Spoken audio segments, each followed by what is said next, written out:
pessoal, professor Arthur Damasceno na área, chegamos para mais um bloco, mais um assunto, mais um tema que nós iremos inaugurar nesse momento.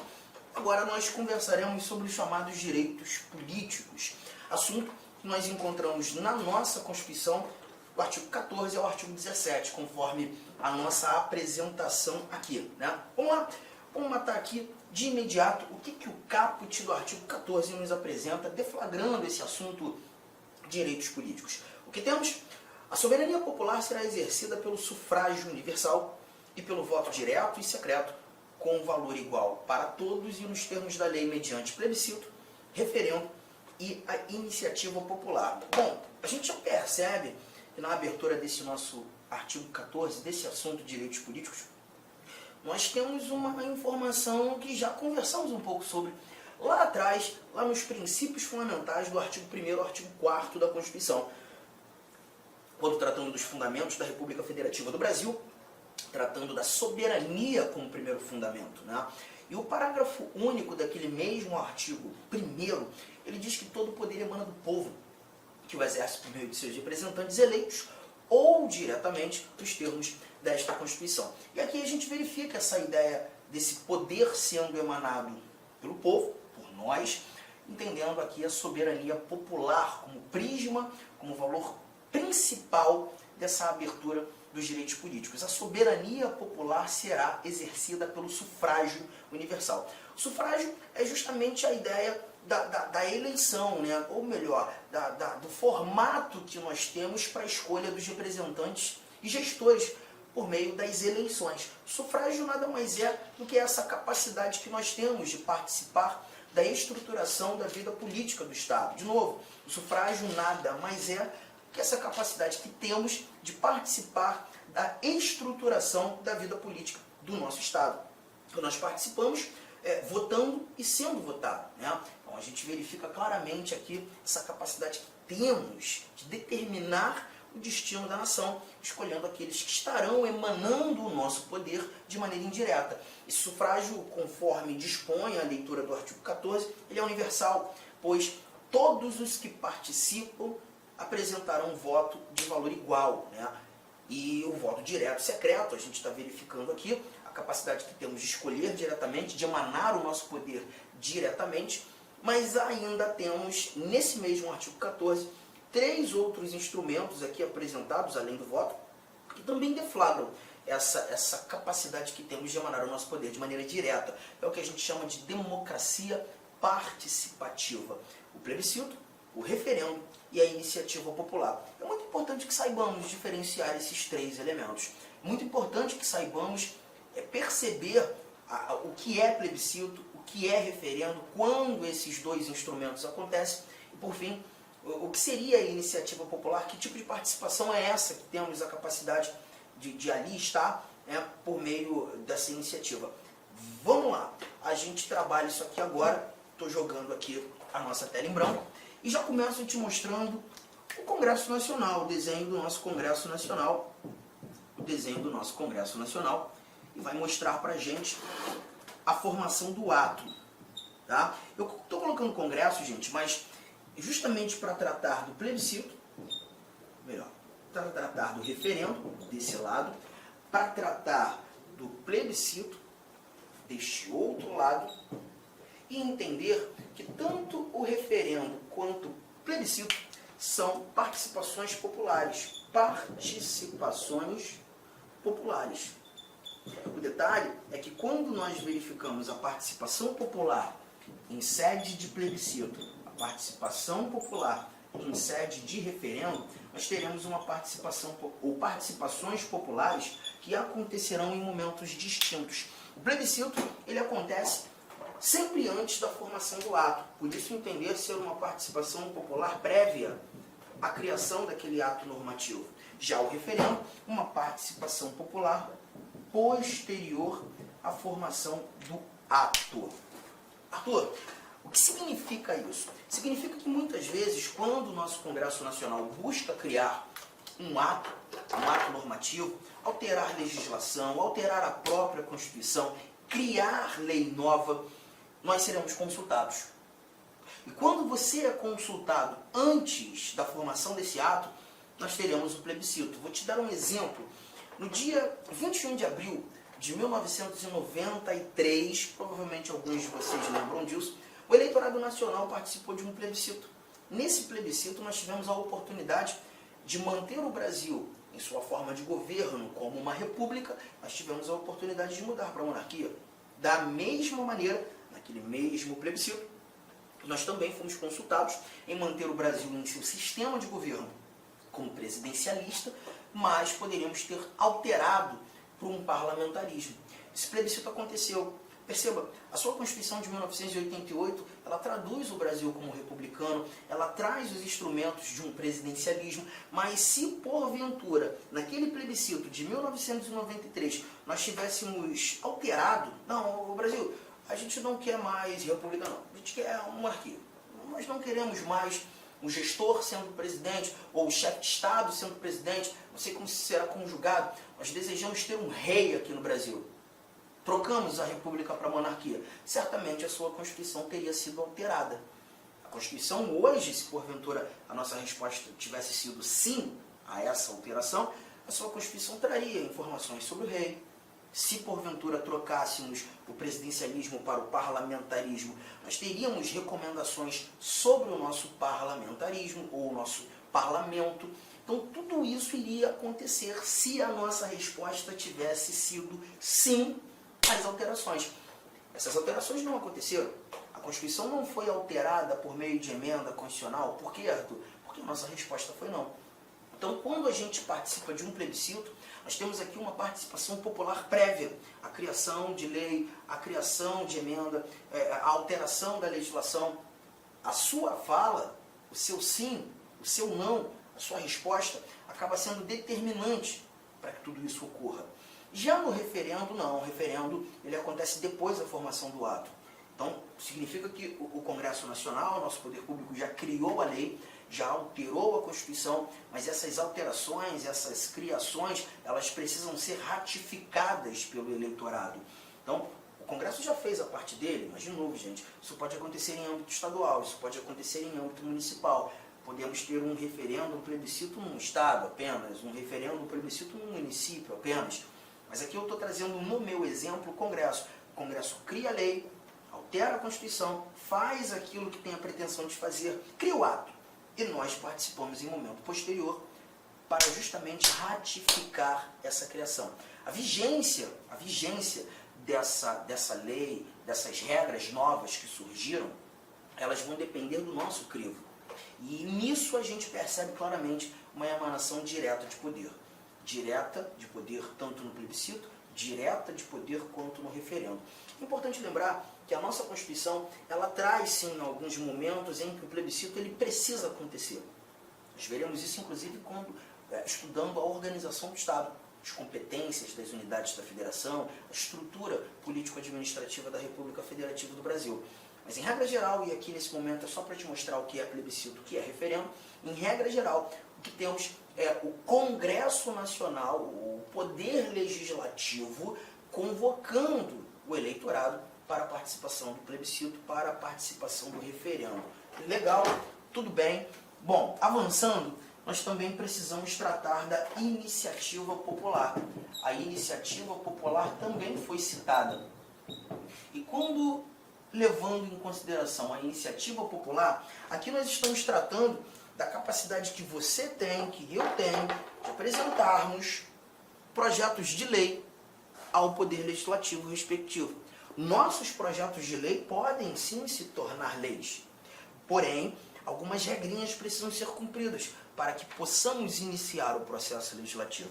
Não se confunda, a iniciativa popular nada tem a ver com a ação popular. A iniciativa popular é a apresentação de projeto de lei. A ação popular é uma ação judicial, remédio constitucional, que faz controle da administração pública. Bom, vamos lá falar um pouco sobre essa iniciativa popular. Eu vou trazer alguns detalhes importantes que você precisa saber. Se a tua pretensão é apresentar um projeto de lei ao Congresso Nacional, esfera federal, as regras dessa iniciativa popular são apresentadas para a gente no artigo 61, parágrafo 2º da Constituição.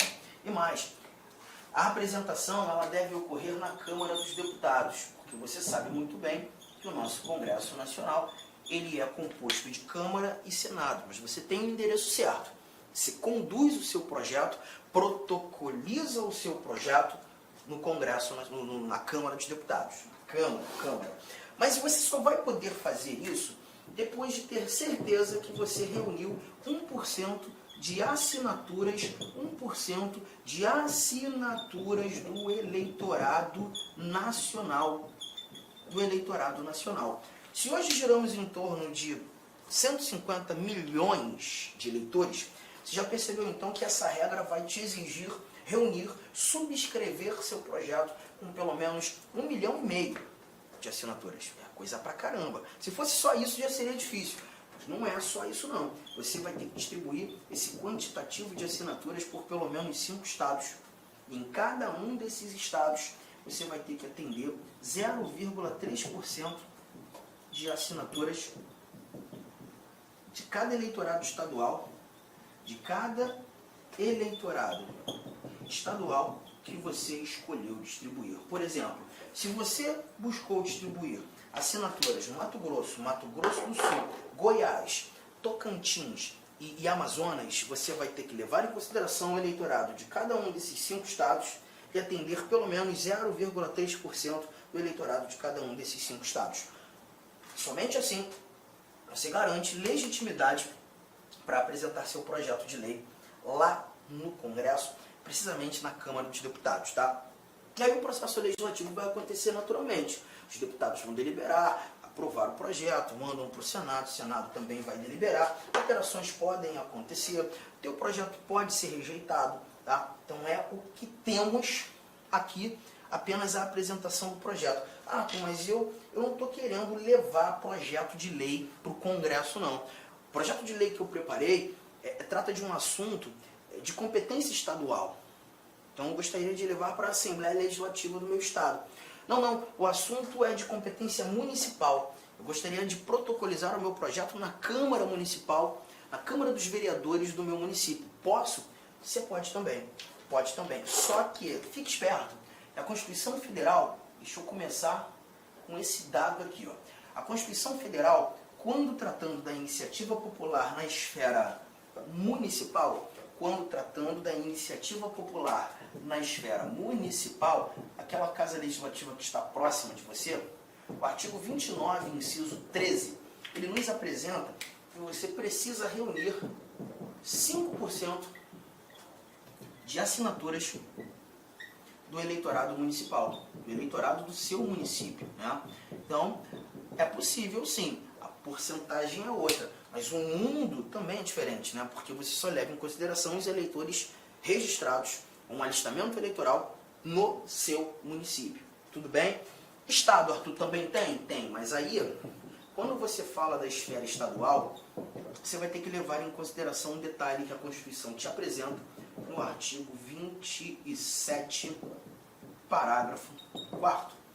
O artigo 27, parágrafo 4º, ele traz pra gente que o Estado vai criar as suas próprias regras. Então, a regra da iniciativa popular nos estados não está na Constituição Federal. A Constituição Federal apenas diz que é necessário existir, sim, nos estados, os requisitos e o instrumento da iniciativa popular. Mas as regras ficarão a cargo de cada estado. Então, ó, a Constituição do Estado aqui do Mato Grosso, você tem a regra do Estado. Mas essa regra pode ser diferente da regra do Mato Grosso do Sul, assim como pode ser diferente da regra do Estado do Rio de Janeiro, e assim por diante. Né? A única coisa que nós encontramos aqui é que a Constituição Federal determina que essa iniciativa popular seja um instituto de reprodução obrigatória. Ou seja, nós temos a necessidade, sim, que esse assunto seja apresentado na nossa Constituição. Ou melhor, nas nossas constituições estaduais. Legal? Então, gente, com isso nós damos pelo menos esse nosso caput do artigo 14 e os seus incisos.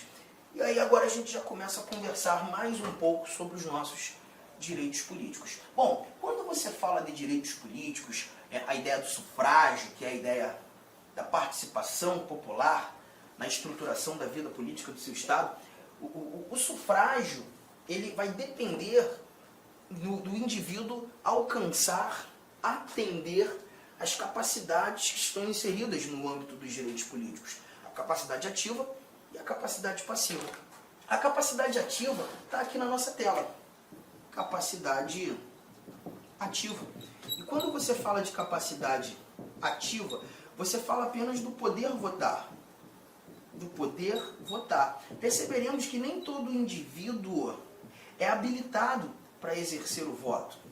Para o exercício do voto, para o alistamento eleitoral, a necessidade de se atender a essas regras que estão aqui. Deixa eu lançar a listabilidade. A listabilidade é o que a gente entende ser a capacidade ativa no âmbito dos direitos políticos. Como o indivíduo passa a ser alistável? Olha, o alistamento eleitoral e o voto são, inciso primeiro, obrigatórios para os maiores de 18 anos. Então, se eu completei 18 anos, eu já tenho a obrigação de exercer o voto. Tá? Facultativos para quem?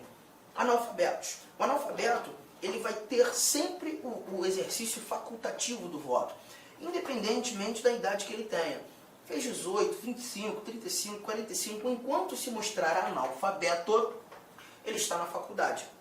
Só que antes dos 18, a gente percebe, olha o que diz aqui a linha C. Antes dos 18, maiores de 16 e menores de 18 já terão a oportunidade do alistamento eleitoral. Então a gente percebe que se aquele jovem rapaz de 16 anos, ele pode ter o seu título de eleitor. Ele vai ter a oportunidade de votar, mas facultativamente. Tá? E após os seus 70 anos, depois que ele viver toda a vida, a partir dos 70, o voto voltará a ser facultativo. Um ponto muito importante, Arthur, meu filho tem 16 anos de idade, ele fez o alistamento eleitoral, por exemplo, ano passado, e esse ano ele já está comentando aqui que ele não deseja votar, mas ele já tem o título de eleitor, mas ele vai completar 17 anos esse ano. Se ele já tem o título de eleitor, mas ainda não atingiu os 18, ele vai ser obrigado a votar? Não. Perceba, o alistamento eleitoral e o voto são facultativos para os maiores de 16, menores de 18. Ainda que ele não tenha alcance, ainda que ele já tenha um alistamento eleitoral, já tenha o título de eleitor, mas se ainda não completou 18, ele não é obrigado a exercer o voto. Ele não é obrigado a exercer o voto. Firmeza? Aqui então tratamos da alistabilidade, o início desse nosso bate-papo sobre capacidade ativa. O próximo slide vai te mostrar que essa alistabilidade encara algumas restrições. Olha o que temos aqui no nosso parágrafo 2º. Olha ali, ó. Não podem alistar-se como eleitores os estrangeiros e durante o período do serviço militar obrigatório os conscritos. Então esse nosso parágrafo 2º aqui, ele vai trazer para a gente aqueles que são inalistáveis. A inalistabilidade nada mais é do que uma restrição à alistabilidade. Determinados indivíduos não terão a oportunidade de exercer essa capacidade ativa. Quem? Os estrangeiros. É o primeiro. Estrangeiro não vota no Brasil. Estrangeiro não pode ser chamado de cidadão. Gente, cuidado. Nós já falamos sobre isso, mas eu vou voltar a trazer essa informação. Guarde uma coisa. Nem todo brasileiro é cidadão. Nem todo nacional é cidadão. O conceito de nacionalidade refere-se ao vínculo que liga o indivíduo a um Estado, apenas, fazendo desse indivíduo brasileiro nato ou brasileiro naturalizado. A cidadania, para ser exercida por um brasileiro, tem que ser brasileiro para exercer a cidadania, ela vai exigir o alistamento eleitoral. Então só poderá ser considerado cidadão no Brasil aquele indivíduo que já alcançou os seus 16 anos, pelo menos 16 anos, como vimos aqui no slide anterior. 16 anos, o alistamento já é facultativo, obrigatoriamente a partir dos 18. Juntos até aqui? Então, cuidado com esse detalhe, tá? Outro ponto importante, conscritos. Os conscritos também foram aqui apresentados como inalistáveis, né? Além dos estrangeiros, os conscritos. Arthur, mas quem são esses conscritos? Os conscritos, pessoal, são aqueles militares que estão no exercício do serviço militar obrigatório. Se o indivíduo é conscrito, ele não pode votar. Se ainda não fez o alistamento eleitoral, ele não poderá fazer enquanto durar a sua conscrição, tá? Agora, toma cuidado, nem todo militar é conscrito. Nem todo militar é conscrito. De novo, os conscritos são aqueles que estão no serviço militar obrigatório.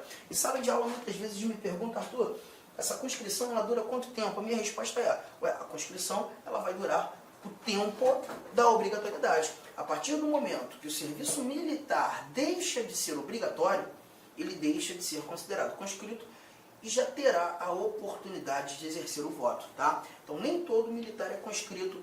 Aqui, essa restrição atinge apenas os conscritos. E sabe por que eu estou dando muita ênfase a esse assunto? Porque eu já vou fazer um link aqui. Um link bem importante. Olha o que nós temos no parágrafo 8º. Do segundo, você vai dar um pulo comigo lá no parágrafo 8º.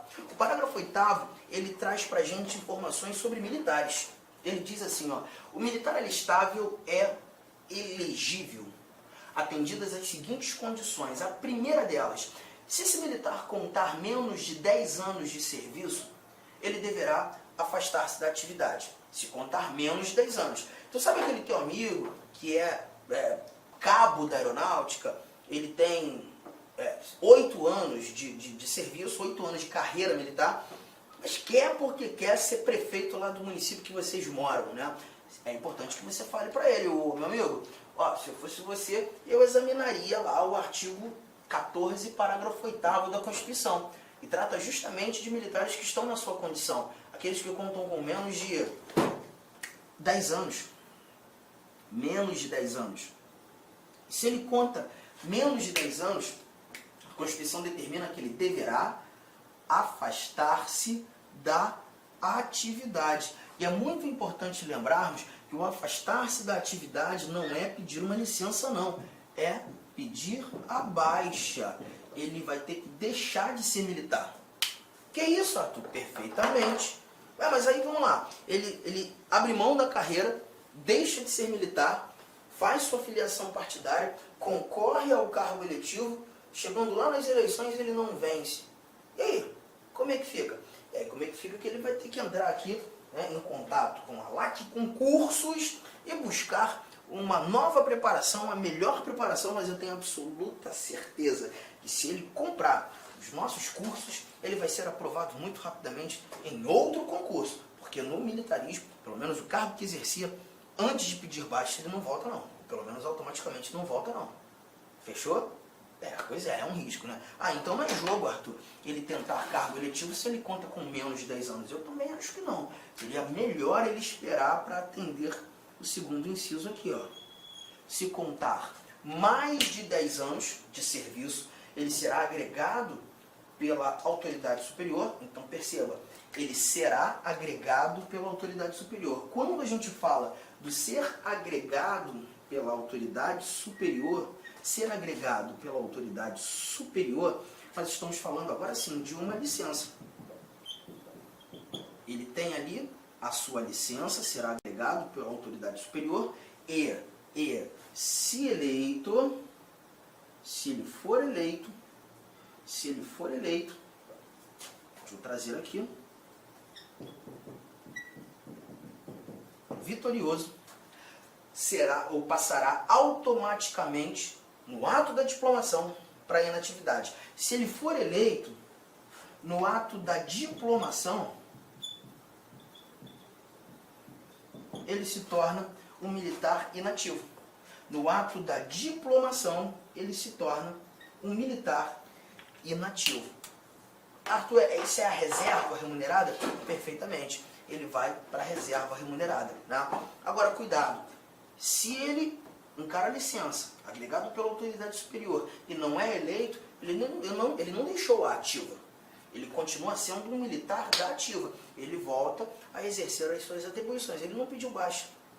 Ele só deixará a ativa se ele for vitorioso. E aí, no ato da diplomação, ele será remetido à inatividade. Um ponto importante para você aqui. Gente, quando nós falamos de diplomação, nós não estamos tratando de algo simétrico à posse, tá? É importante muitas questões misturam isso aqui. Mas muitas questões misturam isso aqui.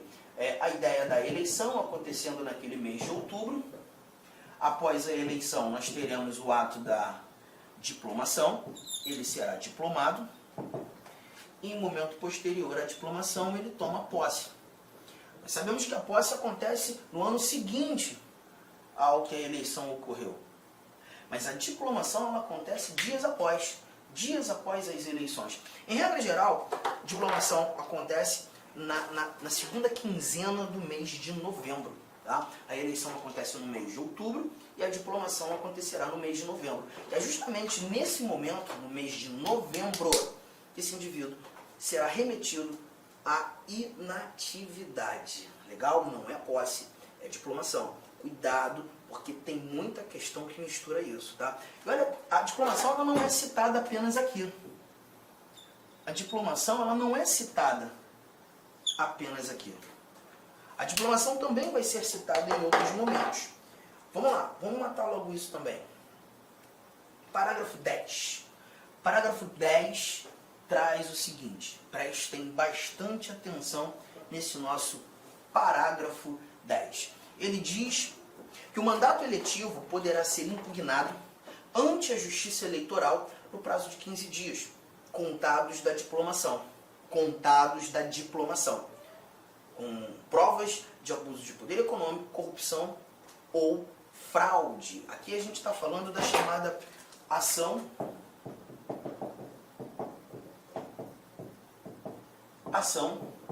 de impugnação de mandato eletivo.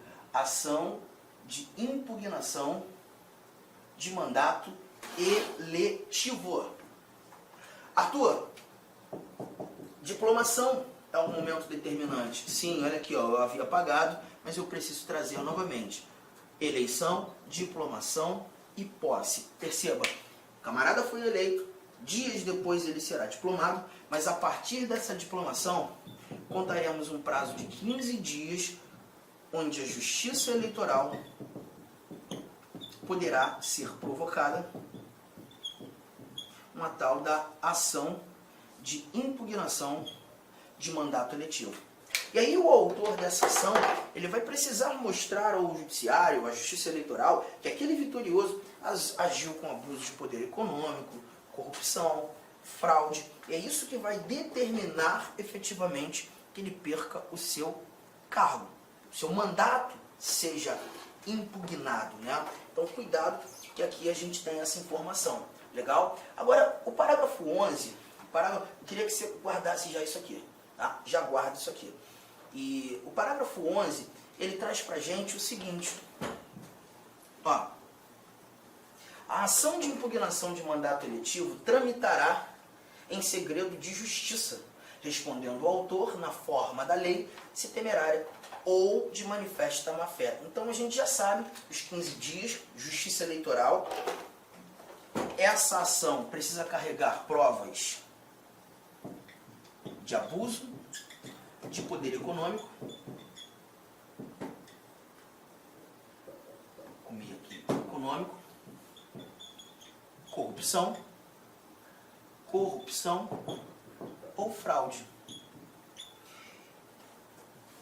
E aí, a gente toma conhecimento que toda ação de impugnação de mandato, ela tramita em segredo de justiça. Em segredo de justiça, né? Por quê, Arthur? Tramita em segredo de justiça justamente para proteger o político bom, né? Quem é que pode ajuizar essa ação? Candidatos, partidos políticos, coligações, o Ministério Público. Então, vamos imaginar que você tenha vencido as eleições, tá? Eu sou o seu arquirrival, o seu antagonista. Perdi para você. Eu sei que você sempre foi um indivíduo muito justo, muito correto, muito íntegro, mas incomodado, muito chateado por ter perdido, eu ajuizo uma ação de impugnação de mandato no intuito de manchar a sua imagem, a sua honra, a sua vida pregressa. Perceba que eu só quero perturbar, eu não quero fazer Com conteúdo. licença, meus amigos, minhas amigas. Inicialmente eu peço desculpas por interromper seus estudos, mas essa videoaula é uma videoaula demonstrativa para você conhecer a qualidade de nossos mestres aqui da LAC Concursos.